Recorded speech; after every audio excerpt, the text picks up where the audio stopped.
Hindi आशुलिपि dictation संकलन शब्द 355 dictation क्रमांक 23 स्टार्ट। महोदय, माननीय राष्ट्रपति की अध्यक्षता में देश के राज्यपालों का सम्मेलन आयोजित किया गया था।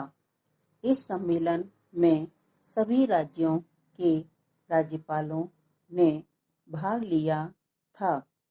यह चर्चित सम्मेलन मोटे तौर पर इस आशय की सहमति से समाप्त हो गया था कि संसद और विधानसभा आम चुनाव के फौरन बाद दोबारा चुनाव होने की स्थिति में जहां तक संभव हो सके वहां तक टाली जानी चाहिए।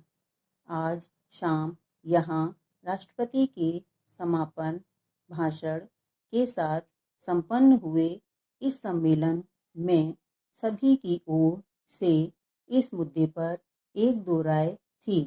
इस बैठक में यह भी विचार व्यक्त किया गया था कि राज्यपालों को बिना किसी दखलंदाजी के स्वतंत्र रूप से अपना काम करने दिया जाना चाहिए।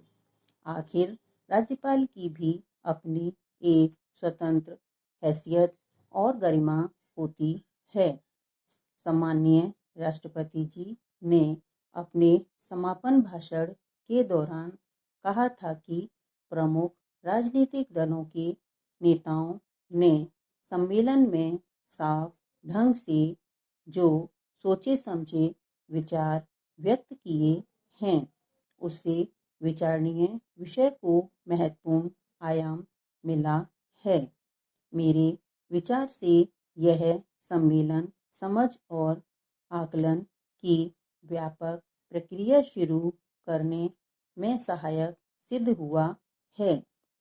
जहाँ तक मैं समझता हूँ कि इस सम्मेलन से एक प्रबुद्ध दृष्टिकोण का विस्तार होगा। यहाँ पर राष्ट्रपति महोदय ने अपने उद्बोधन में कहा कि राज्यपालों के 2 दिन के इस सम्मेलन में जो कुछ विचार विमर्श हुआ उससे विशेष परिस्थितियों में संविधान के क्रियान्वयन में पारदर्शिता के साथ साथ आसान तरीके से संचालित करने में बहुत मदद मिलेगी। यह सम्मेलन महामहिम राष्ट्रपति महोदय के द्वारा किसी दल को लोकसभा या विधानसभा में पूर्ण बहुमत न मिलने की स्थिति में संवैधानिक प्रमुख की भूमिका के बारे में विचार विमर्श के लिए बुलाया गया था। राष्ट्रपति जी ने अपने समापन भाषण के दौरान कहा कि इस सम्मेलन में एक संवेदनशील और जटिल विषयों पर बेहतर ढंग से गहन विचार विमर्श हुआ है। उन्होंने यह भी कहा कि विषय से संबंधित सभी जटिलताओं पर विस्तृत विचार विमर्श का यह विशेष मौका था। इस अवसर पर विभिन्न दल के नेताओं ने अपनी प्रसन्नता व्यक्त करते हुए इस सम्मेलन को उपयोगी बताया है।